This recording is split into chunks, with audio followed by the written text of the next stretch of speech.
Hello everybody, good time to all of us. আমি তোমাদের আজাদ ভাই বলছি। আজকে ফিনান্স ও ব্যাংকিং এর একটি অধ্যায় নিয়ে আলোচনা করব।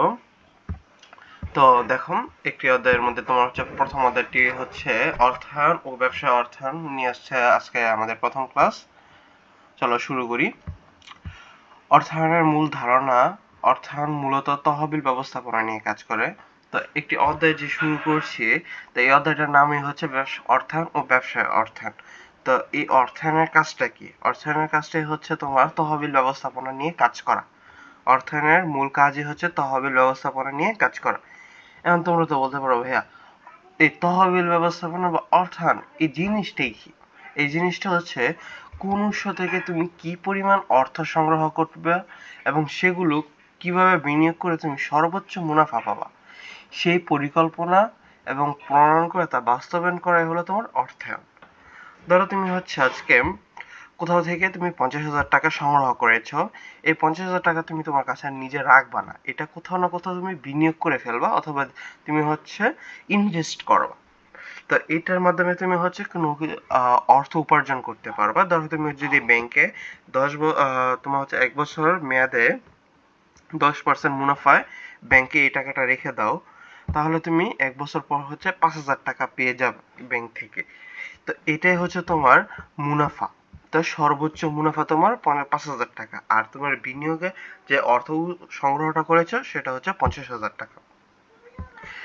এখন দেখো, একটি ব্যবসা প্রতিষ্ঠানের মূল চালিকা হিসেবে কাজ করে। তাহলে একটি ব্যবসা প্রতিষ্ঠান বা যে কোনো প্রতিষ্ঠানের মূল চালিকা হিসেবে কাজ করে কোনটি? এই অর্থায়ন এই ব্যবসা প্রতিষ্ঠানের মূল চালিকা শক্তি হিসেবে কাজ করে। দেখো, পরিবার থেকে শুরু করে স্কুল, ছোট দোকান বা বড় বড় কোম্পানি, সব ক্ষেত্রেই অর্থায়ন বিশেষ ভূমিকা পালন করে। তো সব ক্ষেত্রেই এই অর্থায়নটার বিশেষ গুরুত্ব বা ভূমিকা রয়েছে, এটা মাথায় রাখবা তোমরা। চলো দেখি অর্থায়নের শ্রেণী বিভাগটা নিয়ে আলোচনা করা যায়। অর্থায়নের শ্রেণী বিভাগ। অর্থায়নকে প্রধানত কয়েকটি ভাগে ভাগ করা যায়, তবে তুমি মনে রাখো 5টি। এখানে মূল কথা 5টি শ্রেণীতে ভাগ করা যায়।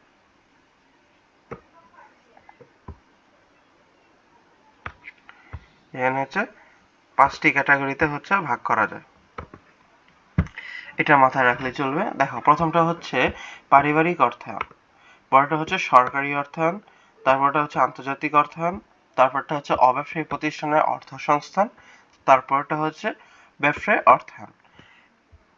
তো চলো পারিবারিক অর্থায়নটা কি ওইটা আমরা একটু জেনে নিই। পারিবারিক অর্থায়ন পরিবারের আয়ের উৎস ও পরিমাণ নির্ধারণ করে তা সদস্যদের মঙ্গলের জন্য ব্যয় করা।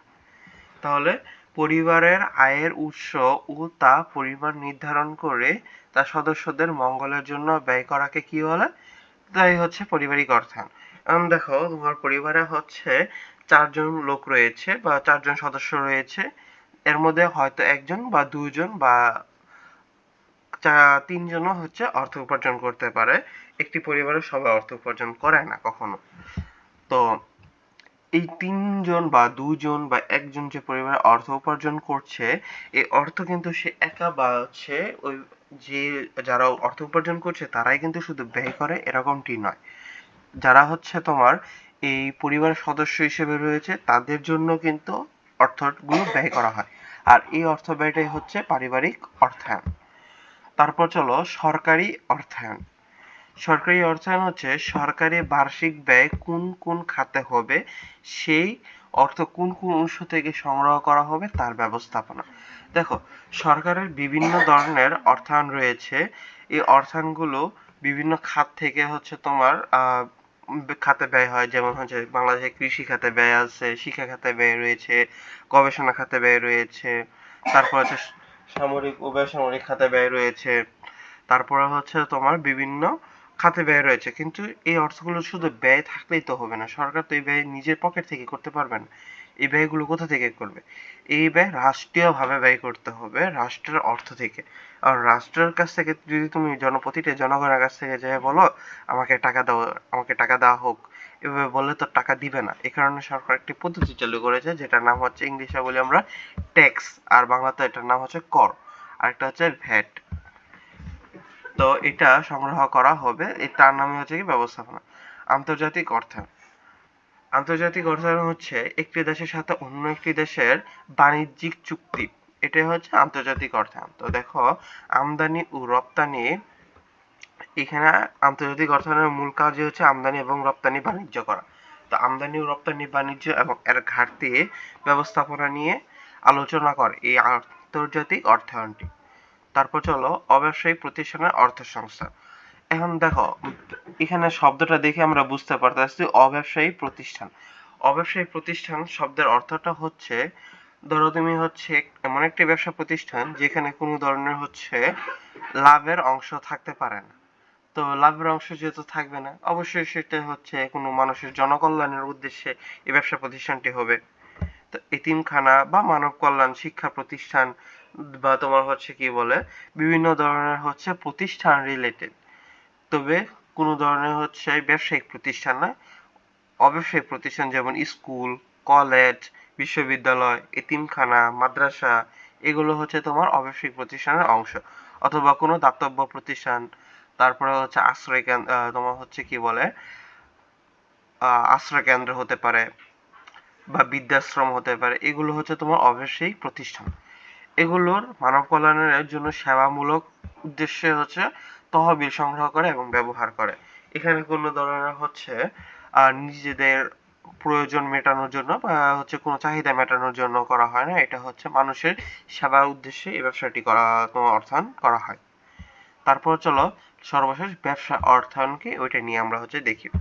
মুনাফা অর্জনের উদ্দেশ্যে গঠিত ব্যবসা প্রতিষ্ঠানের তহবিল ব্যবস্থাপনা।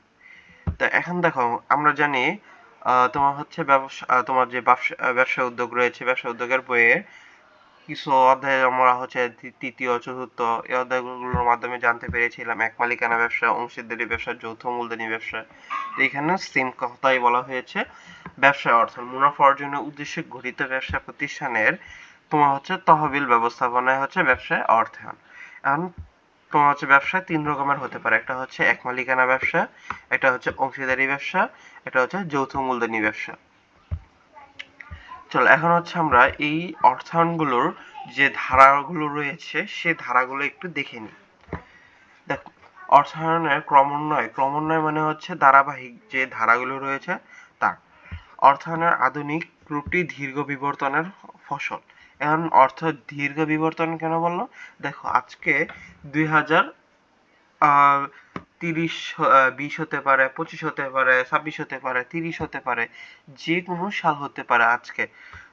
এখন তোমরা যে বছরে ভিডিওটি দেখছো, তো এখন দেখো যদি এটার শুরু হয়েছে 1930 সাল থেকে, তো প্রায় তোমার হচ্ছে 90 বছরের উপরে হয়ে গেছে, 95 95 96 বছরের মতন হয়ে গেছে। তো এটা তো অনেক দীর্ঘ একটা বছর। তো এই সময়টা তোমার হচ্ছে কিভাবে হচ্ছে তোমার অর্থায়নের ক্রমান্বয়ে গড়ে উঠেছে, চলো আমরা সেটা একটু দেখে নিই। 1930-এর দশকে একত্রীকরণ ও আর্থিক বিবরণী বিশ্লেষণের গুরুত্ব পায়। তাহলে 1930 সালে কি কি হয়েছিল? 1930-এর দশকে একত্রীকরণ ও আর্থিক বিবরণী বিশ্লেষণ এবং একত্রীকরণ, এই যে তোমাদের সুবিধার জন্য হচ্ছে মার্ক করে দিচ্ছি।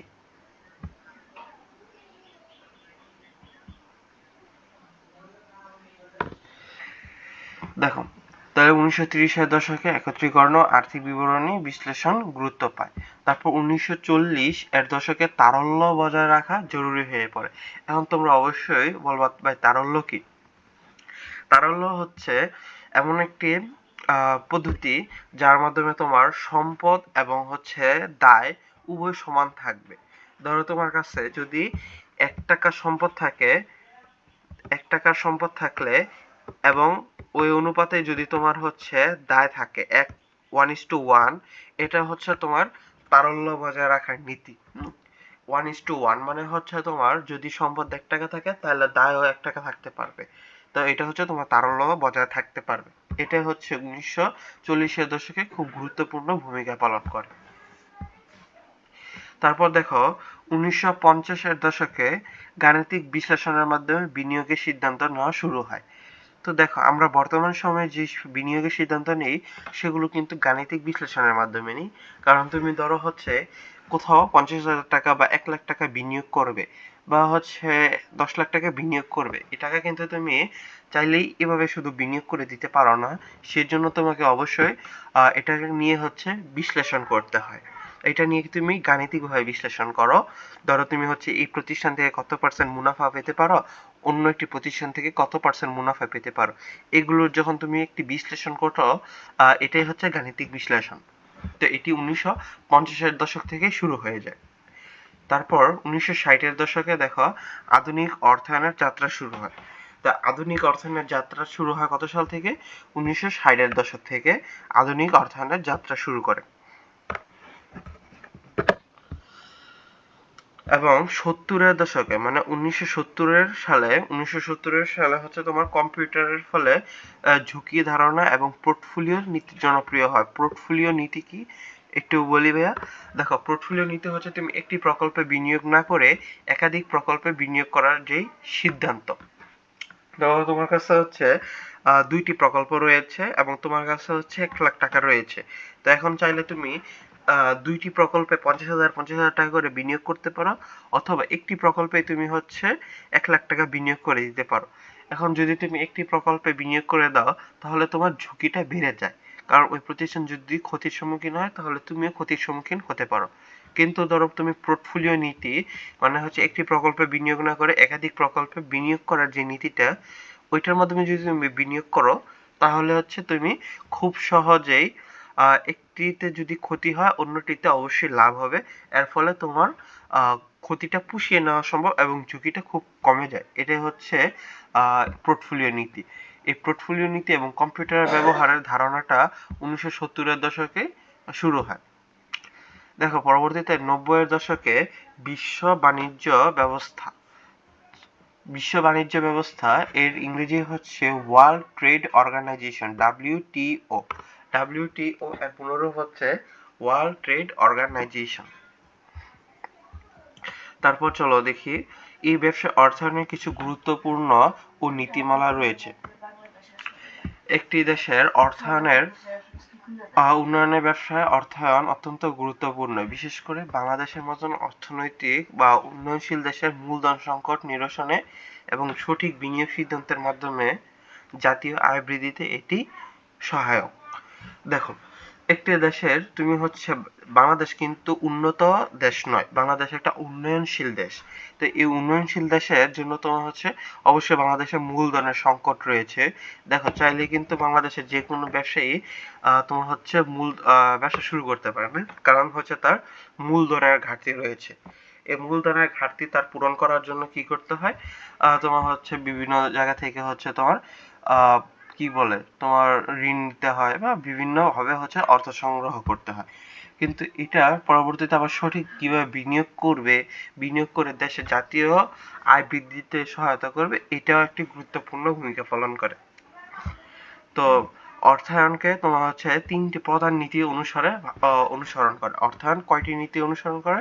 দেখো, এখানে হচ্ছে 3টি নীতি অনুসরণ করে। এটা তোমাদের এমসিকিউর জন্য খুব গুরুত্বপূর্ণ ভাইয়া, এটা মার্ক করে রেখে দিও অথবা হচ্ছে একটু মনে রেখো।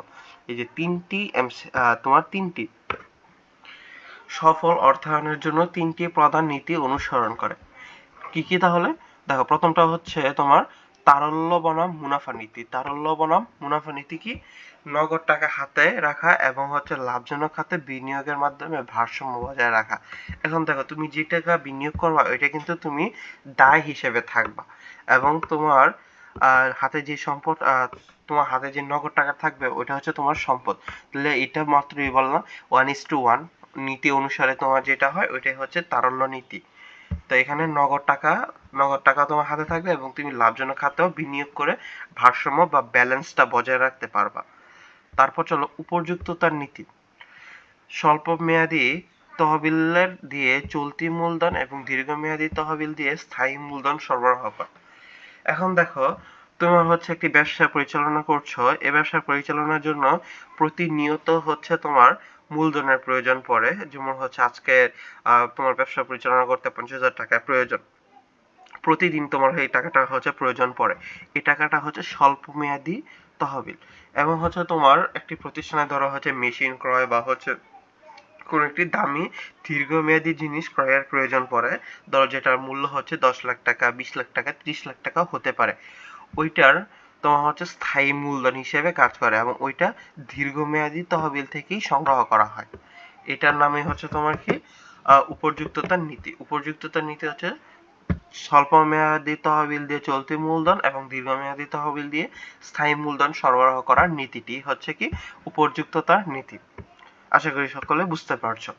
তারপর চলো 3 নাম্বার, যে তিন নাম্বারটা হচ্ছে কিছুক্ষণ আগে আমরা হচ্ছে তোমাকে ভালো করে বুঝিয়েছিলাম, ব্যবসায় অর্থায়ন ও ঝুঁকি বন্টন মানে পোর্টফোলিও নীতি। একটি পণ্যর ব্যবসা না বিনিয়োগ না করে, এখানে হচ্ছে বিনিয়োগটা এখানে দেওয়ার কথা ছিল বাট এখানে দিতে হচ্ছে মনে ছিল না। দেখো, শুধু একটি পণ্যের ব্যবসা না করে পণ্য বা বিনিয়োগের বৈচিত্র্য এনে ঝুঁকি কমানো। তো কিছুক্ষণ আগে বলছিলাম এখানে শুধু একটি পণ্যে তুমি হচ্ছে ব্যবসা না করে একাধিক ভাবে হচ্ছে এটা বিনিয়োগ করার মাধ্যমে তুমি ঝুঁকিও কমাতে পারো এবং হচ্ছে তোমার মুনাফাটা কিন্তু সঠিক ব্যবহার হয়ে যায়। চলো,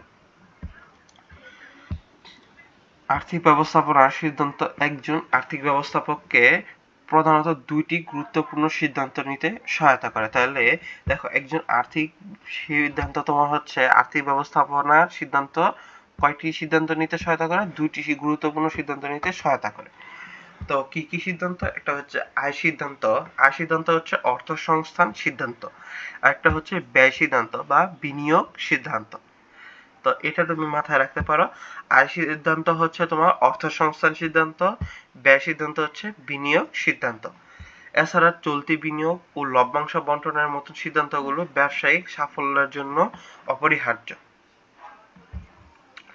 এখন চলো তোমাদের পরীক্ষার জন্য কিছু গুরুত্বপূর্ণ এবং হচ্ছে খ বা কতে মেইনলি হচ্ছে খ, গ এবং ঘতে আসার মতন কোশ্চেনগুলো এখানে হচ্ছে তোমার এখন কিছুটা দেওয়া হয়েছে। দেখো, পোর্টফোলিও নীতি কিভাবে ব্যবসায়িক ঝুঁকি কমাতে সাহায্য করে, এটা কিন্তু তোমাদের খতে আসার মতন একটা প্রশ্ন।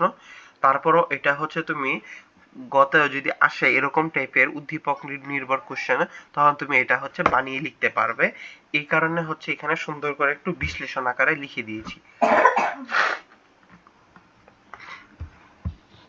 উৎস অনুসারে পোর্টফোলিও বা ব্যবসায় বৈচিত্র্যায়ন। পোর্টফোলিও মানে হচ্ছে তোমার এই যে পোর্টফোলিও শব্দের অর্থটাই হচ্ছে বৈচিত্র্যায়ন। তাহলে পোর্টফোলিও নীতি বা ব্যবসায় বৈচিত্র্যায়ন ও ঝুঁকি বন্টন নীতি ব্যবসায় ঝুঁকি কমাতে নিচের উপায়ে সাহায্য করে। এখন নিচে কোন কয়টি উপায় সাহায্য করে? তিনটি উপায় সাহায্য করে। চলো দেখি কি কি উপায় সাহায্য করে। প্রথমটা হচ্ছে ঝুঁকি বন্টন। তো এই নীতি অনুসারে একজন ব্যবসায়ী তার সমস্ত মূলধন বা তহবিল শুধু একটি পণ্যে বিনিয়োগ না করে একাধিক ও বৈচিত্র্যপূর্ণ পণ্যে বিনিয়োগ করেন। ফলে এর ব্যবসায়িক সামগ্রিক ঝুঁকি কোনো নির্দিষ্ট পণ্যের উপর সীমাবদ্ধ থাকে না। ফলে বিভিন্ন তোমার হচ্ছে পণ্যের মধ্যে বণ্টিত হয়ে যায়। তারপর দেখো, ক্ষতি পুষিয়ে নেওয়া। এখন ক্ষতি পুষিয়ে নেওয়া বলতে কি বোঝায়? বাজারে অনিশ্চয়তার কারণে কোনো একটি পণ্যের চাহিদা বা বিক্রি যদি কমে যায়, তোমার ধরো কোনো একটি পণ্য আজকে হয়তো খুব ডিমান্ডেবল, বাট কিছুদিন পরে এই পণ্যটির ডিমান্ড খুব কমে যেতেই পারে। তো এটার তবে অন্য কোনো পণ্যের বিক্রির মাধ্যমে সেই লোকসানটা তুমি পুষিয়ে নেওয়া সম্ভব। এইটাই হচ্ছে ক্ষতি পুষিয়ে নেওয়া। এইটা কিসের মাধ্যমে পড়াশোনা হয় না? এটা হচ্ছে পোর্টফোলিও বা বৈচিত্র্যায়নের নীতির মাধ্যমে হচ্ছে এটি পুষিয়ে নেওয়া হয়। ফলে যে কোনো অস্থিতিশীল পরিস্থিতিতে ব্যবসায়ে একটি প্রত্যাশিত মুনাফা অর্জন করতে সক্ষম হয়। বাজারে অস্থিতিশীলতা মোকাবেলা। এখন দেখো, বাজারে বিভিন্নভাবে অস্থিতিশীল অবস্থা তৈরি হতে পারে। প্রথম অবস্থা হচ্ছে রাজনৈতিক অবস্থা অস্থিরতা। বাংলাদেশে যেটি খুব বেশি পরিমাণে ঘটে, রাজনৈতিক অস্থিরতা। তারপর হচ্ছে অর্থনৈতিক পরিবর্তন। অর্থনৈতিক পরিবর্তন বিভিন্ন ধরনের যুদ্ধ, তারপর হচ্ছে বিভিন্ন ধরনের মুদ্রাস্ফীতি, এগুলোর জন্য হচ্ছে তোমার অর্থনৈতিক পরিবর্তন ঘটতে পারে। এবং নতুন পণ্যের আগমন ও প্রাকৃতিক দুর্যোগের মতন বিষয়গুলো ব্যবসায়ীদের নিয়ন্ত্রণে থাকে না। এগুলো হচ্ছে কোনো ব্যবসায়ীদের হাতে থাকে না। এই জন্য তোমার হচ্ছে এই বৈচিত্র্যায়নের নীতি বা পোর্টফোলিও নীতি অনুসরণ করে তোমার হচ্ছে এই ধরনের পরিবর্তন শিকার হয়েও ব্যবসাটি পুরোপুরি বন্ধ বা ক্ষতিগ্রস্ত হয় না। আশা করি বুঝতে পেরেছো। চলো এখন কয়েকটি উদাহরণ দেওয়া যাক। দেখো, সাবান বিক্রেতা একজন মুদির দোকানি যদি তোমার হচ্ছে দোকানে সাধারণ সাবানের পাশাপাশি হালাল সাবান, রাখেন তবে উভয় ক্ষেত্রে ক্রেতাদের আকর্ষণ করতে পারবেন। দেখো তুমি একটি সাবান রেখেছো, সাবানের পাশাপাশি বাংলাদেশ যেমন একজন মুসলিম জনপ্রিয় দেশ, সেখানে তুমি যদি বলো হালাল সাবান, হালাল শব্দটি শুনলেই কিন্তু মানুষ খুব আকৃষ্ট হয়ে যাবে। তো আকৃষ্ট যেহেতু হবে, তবে সেখানে ব্যবসাটা খুব ভালোভাবে সম্প্রসারণ হবে। এতে তোমার নির্দিষ্ট ক্রেতার উপর নির্ভরশীল কমে আসবে এবং বিক্রিও কিন্তু বেড়ে যাবে।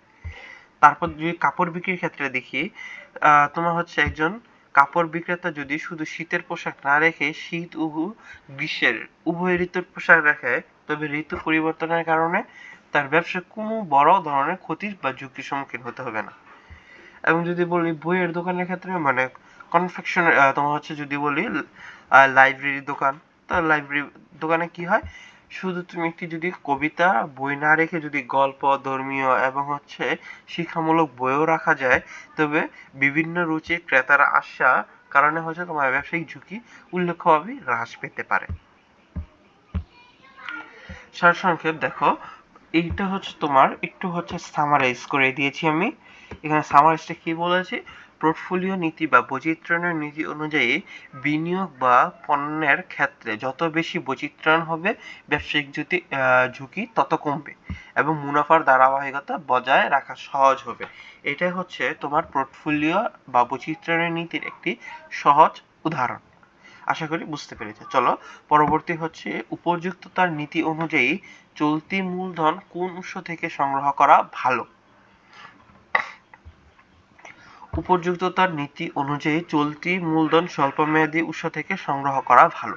দেখো, উপযুক্ততার নীতি অনুসারে চলতি মূলধন হচ্ছে কি স্বল্পমেয়াদী উৎস থেকে সংগ্রহ করা ভালো। এটা আমরা কিছুক্ষণ আগেও হচ্ছে পড়েছিলাম। এই সিদ্ধান্তের পেছনের মূল কারণটা কি, এটা তো আমাদের জানতে হবে। দেখো, চলতি মূলধন সাধারণত ব্যবসায়ের দৈনন্দিন প্রয়োজন, যেমন তোমার হচ্ছে কাঁচামাল ক্রয়, শ্রমিকের মজুরি প্রদান ইত্যাদি মেনটেনেন্স করার জন্য বা মেটানোর জন্য হচ্ছে তোমার ব্যবহৃত হয়। যেহেতু এই ধরনের তহবিলের পরিমাণ সাধারণত কম হয় এবং এটি দ্রুত আবর্তিত হয়, এটি প্রতিনিয়ত হচ্ছে প্রতিদিন ঘটে, তাই এর জন্য স্বল্পমেয়াদী উৎস সবচেয়ে উপযুক্ত। ব্যয় সাশ্রয়, দীর্ঘমেয়াদী ঋণের তোমার হচ্ছে সুদের হার সাধারণত বেশি থাকে। যদি চলতি ব্যয় নির্বাহের জন্য দীর্ঘমেয়াদী উৎস থেকে সংগ্রহ করা হয়, তবে অর্জিত আয় থেকে সেই ঋণের উচ্চ হারের সুদ পরিশোধ করা অসম্ভব হয়ে পড়তে পারে। দেখো, তুমি যদি দীর্ঘমেয়াদী তহবিল থেকে সংগ্রহ করো, দীর্ঘমেয়াদী তহবিল হচ্ছে তোমার মিনিমাম 1 বছর বা তার অধিক সময়ের জন্য হচ্ছে কি নেওয়া হয়। তো 1 বছর বা তার অধিক সময়ের জন্য তুমি যদি নিয়ে থাকো, তাহলে স্বল্প মেয়াদী তহবিল মাত্র 1 মাসের জন্য বা 15 দিনের জন্য নেওয়া হয়। আর দীর্ঘমেয়াদী 1 বছরের জন্য যদি নেই 10% মুনাফায়, তাহলে তোমার 1 লাখ টাকায় ওইটাতে মাত্র 1,000 টাকা হচ্ছে সর্বোচ্চ সুদ দিতে হবে আমাকে স্বল্প মেয়াদে। কিন্তু যদি আমি 1 লাখ টাকা 1 বছর মেয়াদে নিই, তাহলে আমাকে 10,000 টাকা থেকে 10,000 টাকার মতন 10,000 থেকে আরো বেশি টাকা হচ্ছে সুদ দিতে হতে পারে। তো এটা একটি ব্যবসা প্রতিষ্ঠানের জন্য খুবই তোমার হচ্ছে কি বলে কষ্টদায়ক বিষয়। কারণ হচ্ছে যদি অর্থে তোমার হচ্ছে লাভের থেকে যদি 10,000 টাকা সুদেই চলে যায়, তাহলে একটি ব্যবসা প্রতিষ্ঠান কখনো বেশি দিন স্টেবল করতে পারে না। এই জন্য হচ্ছে তোমার, আর তাও আবার হচ্ছে সাধারণ তোমার হচ্ছে খরচ মেটানোর জন্য। সেটা যদি দীর্ঘমেয়াদী খরচ মেটানোর জন্য হতো, তাহলে সেটা ঠিক থাকতো, কিন্তু এটা হচ্ছে সাধারণ বা চলতি ব্যয় নির্ধারণের জন্য। কখনো দীর্ঘমেয়াদী অর্থায়ন থেকে অর্থ সংগ্রহ করা আমাদের কারোরই উচিত নয়। তারপর দেখো উৎস আর উদাহরণ। স্বল্পমেয়াদী উৎস সাধারণত হচ্ছে তোমার বাণিজ্যিক ব্যাংক এবং বিভিন্ন অর্থায়ন প্রতিষ্ঠান থেকে হচ্ছে নেওয়া যায়। এছাড়া তুমি তোমার হচ্ছে বন্ধু বান্ধব, আত্মীয় স্বজন এবং পরিবারের কাছ থেকেও সেই টাকাটা সংগ্রহ করতে পারো। চলো এটারও একটু সারসংক্ষেপটা আমরা হচ্ছে জেনে নিই। উপযুক্ততার নীতি অনুসারে স্বল্পমেয়াদী তহবিল দিয়ে চলতি মূলধন এবং দীর্ঘমেয়াদী তহবিল দিয়ে স্থায়ী মূলধন সরবরাহ করা একটি আদর্শ আর্থিক ব্যবস্থাপনা। এটা খুব ভালো করে হচ্ছে প্রতিটা থেকে আমরা হচ্ছে কিন্তু সারসংক্ষেপ দিয়ে দিয়েছি তোমাদের সুবিধার জন্য। তারপর চলো তোমার হচ্ছে তারল্য ও মুনাফার মধ্যে ভারসাম্য রাখা কেন জরুরি বা জরুরি কেন, এটা হচ্ছে আমাদের জানতে হবে। দেখো, অর্থায়নের নীতি অনুযায়ী তারল্য ও মুনাফার মধ্যে ভারসাম্য রক্ষা করা খুব গুরুত্বপূর্ণ এবং জরুরি, কারণ এই দুইটির মধ্যে একটি বিপরীত সম্পর্ক বিদ্যমান। তাহলে দেখো তারল্য এবং মুনাফার মধ্যে কিরূপ সম্পর্ক বিদ্যমান? বিপরীত সম্পর্ক বিদ্যমান। মুনাফার উপর প্রভাব। দেখো, একজন ব্যবসায়ী যদি তার আয়ের সমস্ত টাকা নগদ হিসেবে নিজের কাছে রেখে দেয়, অর্থাৎ যদি তারল্য বজায় রাখেন, তবে সেই টাকা কোনো লাভজনক খাতে বিনিয়োগ হয় না, ফলে ব্যবসা আশানুরূপ মুনাফা অর্জন হয় না। ধরো তুমি হচ্ছে তোমার কাছে 1 লক্ষ টাকা রয়েছে, তুমি এই টাকাটা কোথাও বিনিয়োগ না করে তুমি তোমার পকেটে বা হচ্ছে তোমার বাসাতে রেখে দিয়েছো, তাহলে এখানে কোনো ধরনের হচ্ছে তুমি বিনিয়োগ না করার কারণে লাভজনক খাতে বিনিয়োগ হয়নি, ফলে এটা তোমার মুনাফা অর্জনে সম্ভব হবে না। তারপর দেখো ব্যবসায়িক কার্যক্রম অব্যাহত হওয়া। তুমি অন্যদিকে যদি অধিক মুনাফার আশায় সব অর্থই বিনিয়োগ করে দাও, তবে দৈনন্দিন খরচ চালানো, যেমন কাঁচামাল, শ্রমিকদের হচ্ছে তোমার মজুরি, বিল ইত্যাদি প্রদান করা বা মেটানো তোমার পক্ষে পর্যাপ্ত নগদ টাকা থাকবে না। এতে তোমার ব্যবসায়িক পরিচালনায় বাধাগ্রস্ত হবে বা বিঘ্নিত ঘটবে এবং ব্যবসায়িক ঝুঁকিও তোমার বেড়ে যাবে। তারপরটা হচ্ছে তোমার সুষ্ঠু আর্থিক, মানে সুষ্ঠু হচ্ছে সঠিক আর্থিক ব্যবস্থাপনা। এখন তুমি কিভাবে সঠিক আর্থিক ব্যবস্থাপনা করতে পারো? একজন আর্থিক ব্যবস্থাপককে এমন সিদ্ধান্ত নিতে হবে যেন প্রতিষ্ঠানের দৈনন্দিন কাজ পরিচালনার জন্য পর্যাপ্ত নগদ অর্থ থাকে এবং অন্যদিকে আসল অর্থ ফেলে না রেখে তা মুনাফা অর্জনের জন্য যথাযথ বিনিয়োগের নিশ্চিত করা যায়। চলো এটারও হচ্ছে সারমর্মটা আমরা হচ্ছে সংক্ষেপে কিভাবে হচ্ছে জানা যায় ওটা একটু জেনে নিই। তারল্য বেশি রাখলে মুনাফা কমে যায় এবং মুনাফা বাড়ানোর জন্য বেশি বিনিয়োগ করলে তারল্য সংকট দেখা দেয়।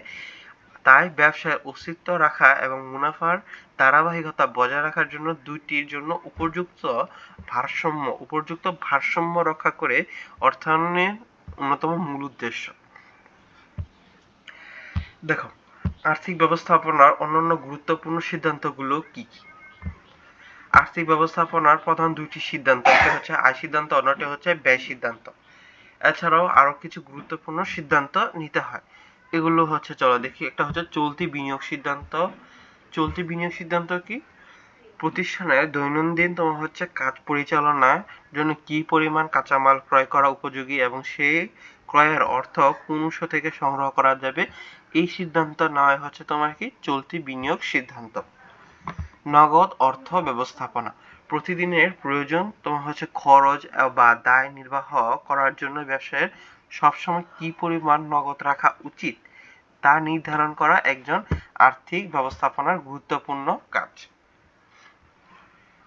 তো হচ্ছে পরবর্তীতে দেখো লভ্যাংশ বন্টন ও পাওনা পরিশোধ। এবং তোমার হচ্ছে অবশ্যই তোমার লভ্যাংশ কিভাবে হচ্ছে বন্টন করতে হবে, কিভাবে পাওনা পরিশোধ করতে হবে এটাও জানতে হবে। যেসব প্রতিষ্ঠান থেকে তহবিল সংগ্রহ করা হয়েছে এবং হচ্ছে তোমার তাদের প্রাপ্য পাওনা পরিশোধ করা তাদের আর্থিক ব্যবস্থাপনার অন্যতম দায়িত্ব। আর্থিক ব্যবস্থাপনার অন্যতম দায়িত্ব কোনটি? এটা হচ্ছে লভ্যাংশ প্রদান করা এবং পাওনা পরিশোধ করা।